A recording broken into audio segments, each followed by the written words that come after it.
Death game series 7th episode opportunity की शुरुआत में पार्क तेव के लॉयर को इंटेरोगेशन रूम में दिखाया जाता है, जहां पर जी हियोंग यानी कि ईजे उसके पास आकर उससे कहता है कि वो जानता है कि वो पार्क तेव के लिए काम करता था और उसने जंग यून्यू और जिसू को नहीं मारा था। तो लॉयर उससे कहता है कि अब उसकी बात कोई नहीं मानेगा। पर तभी जी हियोंग उसे पार्क तेव की उसी कार का डैश कैम मेमोरी कार्ड दिखाता है जिस कार से पार्क तेव ने जीसू को कुचल कर मारा था। उस दिन एक्सीडेंट के बाद पार्क तेव के कहने पर उस वकील ने उस मेमोरी कार्ड को गटर में फेंक दिया था, पर जंग यून्यू उस वक्त जिंदा था और ये सब कुछ देख रहा था। प्रेजेंट में मेमोरी कार्ड देखकर वो वकील काफी खुश हो जाता है और जी हियोंग से वो कार्ड लेने की कोशिश करता है, पर तभी जी हियोंग उस कार्ड को अपने मुंह में डालकर तोड़ देता है। ये देखकर वो वकील काफी गुस्सा हो जाता है और कहता है कि वो इस बारे में कंप्लेंट कर देगा। तब जी हियोंग उससे कहता है कि जब तेसंग ने तुमसे यही बात कही थी तो तुमने क्या कहा था? तुमने कहा था कि अगर जिंदा रहना चाहते हो तो तुम ऐसा कुछ भी नहीं करोगे।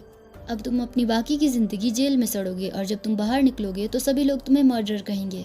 ऐसा कहकर वो रूम से बाहर आ जाता है। वो लॉयर उसे आवाज डालते हुए उसके पीछे पीछे आने लगता है, पर 2 प्रिजन गार्ड्स उसे पकड़ लेते हैं। जब वो लॉयर उन्हें गालियां देने लगता है तो वो उसकी खूब पिटाई करते हैं। पार्क तेव के पिता चेयरमैन पार्क सभी लोगों से माफी मांगते हैं और अपनी पोजीशन से इस्तीफा दे देते हैं। वहीं पार्क तेव एक्सीडेंट होने के बाद भी जिंदा बच गया था, पर उसकी दोनों टांगे एक्सीडेंट में चली गई थी और वो खुद भी वेजिटेटिव स्टेट में था, जिसकी वजह से वो हिल डुल नहीं सकता था। जी हियोंग यानी कि ईजे उससे हॉस्पिटल में मिलने आता है और उससे कहता है कि अब वो एक मक्खी को भी नहीं मार पाएगा।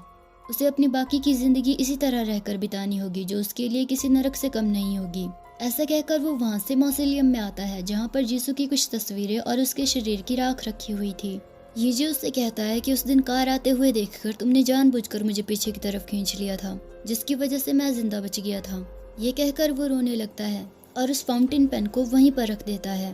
वहां से जाते हुए वो अपने आप से कहता है कि मैं अपना बदला लेने के लिए तब तक भागता रहा जब तक मेरी सांसें नहीं रुक गई और एक बार फिर से मुझे अपनी मौत का इंतजार करना होगा। अब वो जी हियोंग की जिंदगी जी रहा था और क्रिमिनल्स को पकड़कर जेल में डाल रहा था।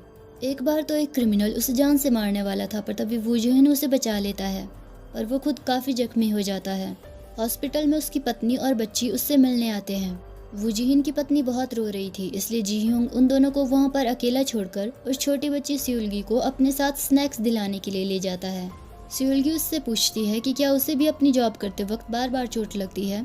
फिर वो उसे बताती है कि जब भी उसके पापा ड्यूटी पर जाते हैं तो उसे उनकी बहुत चिंता होती है। फिर जी हियोंग सियोलगी से प्रॉमिस करता है कि वो कोशिश करेगा कि उसके पापा को ड्यूटी के वक्त चोट न लगे। तभी सियोलगी उसके हाथ पर लगी हुई चोट को देखकर उस चोट पर बैंडेड लगाती है। फिर उससे कहती है कि उसे इस बात का भी ध्यान रखना होगा कि उसे खुद भी कोई चोट न लगे। उसे थैंक यू कहने के बाद जी हियोंग उसे उसके मम्मी पापा के पास वापस ले जाता है। उन सबको एक साथ खुश देखकर ईजे मन में सोचता है कि अगर मेरी मौत नहीं हुई होती तो क्या मेरा भी एक ऐसा ही परिवार होता। जी हियोंग और वू जिन दोनों ही अपनी ड्यूटी ज्वाइन करने के बाद एक दिन एक ड्रग डीलर का पीछा कर रहे थे, पर वो ड्रग डीलर वू जिहिन की टांग में और जी हियोंग की बाजू में गोली मारकर उन दोनों को जख्मी कर देता है। जी हियोंग को सुलगी की बातें याद आती है कि उसे अपने पापा को दर्द में देखना अच्छा नहीं लगता है। फिर जी हियोंग सुलगी के साथ किया हुआ अपना प्रॉमिस पूरा करने के लिए उस ड्रग डीलर के पास जाकर उसे रोकने की कोशिश करता है, पर वो ड्रग डीलर उसे और भी गोलियां मारता है। ये देखकर जी हियोंग यानी कि ईजे गुस्से में कहता है कि तुम लोग मुझे गोलियां मार के मारना कब बंद करोगे। ऐसा कहकर वो उसे अपने साथ लेकर टेरेस से नीचे कूद जाता है, जिसकी वजह से ड्रग डीलर काफी जख्मी हो जाता है, पर जी हियोंग की मौत हो जाती है। जब फिर से ईजे की आंखें खुलती है तो डेथ उससे कहती है मैंने सोचा मैंने तुम्हें वार्निंग दी थी। तो ईजे उससे कहता है कि क्या तुम उदास हो कि मैंने अपने आप को जानबूझकर मरवा डाला, पर अगर मैं ऐसा नहीं करता तो वो क्रिमिनल वू जिहिन को मार डालता, इसलिए मुझे उसकी जान बचाने के लिए ऐसा करना पड़ा। डेथ हंसते हुए उससे पूछती है कि तुम ऐसा करने वाले होते कौन हो? तुम इस वक्त बहुत गर्व महसूस कर रहे हो, पर असलियत में तुमने किसकी जान गंवाई। ईजे को उसकी बातें समझ नहीं आ रही थी, पर तभी डेथ उसे फिर से शूट कर देती है। जब ईजे फिर से अपनी आंखें खोलता है तो वो अपने आप को एक बेघर आदमी के शरीर में पाता है और सोचता है कि डेथ को मेरी अगली जिंदगी के बारे में पहले से ही पता था, इसीलिए वो उस वक्त हंस रही थी। पर मैं अब तक बहुत कुछ झेल चुका हूँ, इसलिए इन सब बातों से मुझे कोई फर्क नहीं पड़ता है। तभी वो पुलिस ऑफिसर जी हियोंग की मौत की न्यूज़ देखता है। उसके साथ खड़े हुए लोग आपस में बातें करते हैं कि वो बहुत ही अच्छा आदमी था, उस जैसे आदमी को एक लंबी जिंदगी जीनी चाहिए थी। ये जो सोचता है कि उसे भी जी हियोंग के फ्यूनरल पर जाना चाहिए। वहीं दूसरी तरफ हॉस्पिटल में पार्क तेव भी जी हियोंग की मौत की न्यूज़ देखता है और खुश होकर हंसता है। जी हियोंग के फ्यूनरल में जाने पर ईजे वू जिहिन के परिवार को वहां पर देखता है। सियोलगी जी हियोंग को अपना प्रॉमिस पूरा करने के लिए थैंक यू कहती है। उसकी बातें सुनकर उसके पापा रोते हुए वहां से चले जाते हैं। तभी ईजे जी हियोंग के सीनियर को बात करते हुए सुनता है, जो कहता है कि इससे अच्छा तो ये होता कि वो कायरों की तरह ही अपनी जिंदगी जीता रहता, कम से कम इतनी जल्दी उसकी मौत तो नहीं होती। ये सुनकर ईजे काफी उदास हो जाता है। तभी एक आदमी वहाँ पर आकर उसे वहाँ से जबरदस्ती बाहर निकालने की कोशिश करता है, पर जी हियोंग का सीनियर उसे रोककर कुछ खाना देता है और वहाँ से चला जाता है। तभी प्राइम मिनिस्टर और बहुत सारे रिपोर्टर्स की भीड़ जी हियोंग के फ्यूनरल में आती है। तब ईजे सोचता है कि भले ही मैंने जी हियोंग बनकर बहुत अच्छे काम किए हो और बहुत कुछ हासिल किया हो, पर अंत में उन सब चीजों का मुझसे कोई लेना देना नहीं है। बाहर आते हुए उसे सीढ़ियों पर वू जिहिन रोता हुआ दिखता है। वू जिहिन उस दिन कहे हुए अपने शब्दों को याद करता है, जब उसने जी हियोंग से कहा था कि वो उसे अपने साथी के लिए अपना बलिदान देने के लिए नहीं कहता है, पर कम से कम उसे इस तरह से भागकर अपनी बेइज्जती तो नहीं करवानी चाहिए। ये याद करके वू जिहिन अपने आप से कहता है कि ये सारी मेरी गलती है। वो रोते हुए जी हियोंग से माफी मांगता है। ईजे उसे रोता हुआ देखकर उसके पास जाकर उसे सांत्वना देने के लिए कहता है कि इसमें उसकी कोई गलती नहीं है, इसलिए उसे अपने आप को दोष देना बंद कर देना चाहिए। जी हियोंग को तो खुशी ही होगी कि उस दिन वो उसकी जान बचा पाया। उसकी बातें सुनकर वू जिहिन गुस्से में उसका कॉलर पकड़कर उससे पूछता है कि तुम ये सब कुछ कहने वाले होते कौन हो। वो चिल्लाते हुए कहता है कि तुम आखिरकार अपने आप को समझते क्या हो। तभी ईजे को डेथ की बात याद आती है, जब उसने उससे पूछा था कि तुम आखिरकार हो कौन। ये याद आते ही ईजे रोने लगता है। उसे अपनी अब तक की सभी जिंदगियों के चेहरे याद आते हैं। फिर वो जवाब देता है कि अब उसे भी नहीं पता कि वो कौन है। वो जिहिन को उसकी बातें समझ नहीं आती है, इसलिए वो शायद उसे पागल समझकर छोड़ देता है। ईजे रोता रहता है। तभी उसे जीसू की कही हुई बातें याद आती है। जीसू ने उससे कहा था कि जैसे हम हैं वैसे ही जब हम अपने आप को स्वीकार कर लेते हैं, सिर्फ तभी हम अपनी जिंदगी पूरी तरह से खुश होकर जी सकते हैं। आखिर में ऐसी जिंदगी जीने का कोई मतलब नहीं होता जिसे हमने सिर्फ दूसरों को दिखाने के लिए जिया हो। ईजे अपने आप से कहता है, अब मुझे समझ आया कि मैंने अलग अलग इंसान के शरीर में अलग अलग जिंदगियां जी, पर उनमें से कोई भी मेरी जिंदगी नहीं थी। तभी वो शाइनिंग ऑर्ब फिर से वहां पर आता है, पर इस बार ईजे कहता है कि अब बहुत हो चुका है, मुझे किसी और की यादें नहीं चाहिए। ऐसा कहकर वो वहां से भागने लगता है, पर वो भागते भागते सीढ़ियों से नीचे गिर जाता है और उसकी मौत हो जाती है। फिर से ईजे अपनी आंखें खोलता है और डेथ से पूछता है कि तुम्हें मुझे किसी और की जिंदगी जीते हुए बहुत सी चीजें अकॉम्प्लिश करने के बाद गर्व करते हुए देखकर बहुत खुशी हुई होगी ना। डेथ उससे कहती है कि तुम्हें इतनी सारी बेवकूफियां करते हुए देखना मेरे लिए बहुत ही ज्यादा एंटरटेनिंग था। ये सुनकर ईजे गुस्से में टेबल पर अपनी मुट्ठी पटकता है। फिर ईजे डेथ से पूछता है कि क्या उसने वू जिहिन की जान बचाई है, क्या उस समय वू जिहिन की मौत होना लिखी हुई थी। तो डेथ उससे कहती है कि तुम अच्छे से जानते हो कि इन सब बातों से अब कोई फर्क नहीं पड़ता है। ऐसा कहकर वो फिर से पिस्तौल उसके सिर पर तान देती है। ईजे उसके नजदीक जाता है और कहता है कि मुझे शूट करो, अब मुझे 2 बार मरना है और फिर इस गेम का अंत हो जाएगा।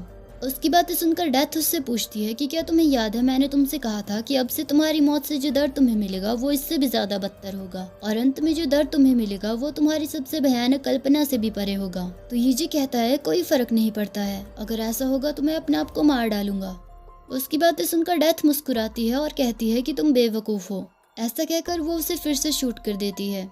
ईजे फिर से एक नए शरीर में अपनी आंखें खोलता है और सोचता है कि अब ये कौन है, पर फिर सोचता है कि इससे क्या फर्क पड़ता है, मुझे जल्दी से जल्दी ये सब कुछ खत्म करना है। ऐसा कहकर वो सूटकेस फेंक कर वहाँ से भागता है, पर तभी वो शाइनिंग ऑर्ब उस तक पहुँच जाता है। फिर ईजे कहता है ये इंसान वो जिंदगी जी रहा था जिस जिंदगी को जीने का मैं हमेशा से सपना देखता था। यह आदमी तेकांग कंपनी में जॉब करता था, इसके बीवी बच्चे थे और एक खुशहाल परिवार था।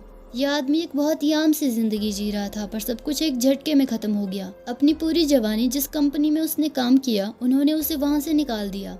उसकी पत्नी ने भी उसे तलाक दे दिया और उसके परिवार ने उसे छोड़ दिया। उन सभी ने उससे कहा कि उन्हें अब उसकी कोई जरूरत नहीं है। इस सब से वो आदमी इतने बुरे तरीके से टूट गया कि वो मौत की ख्वाहिश करने लगा। वो बिल्कुल वैसा ही महसूस कर रहा था जैसा मैं मरने से पहले कर रहा था। अब एक बार फिर से मुझे चूज करना होगा।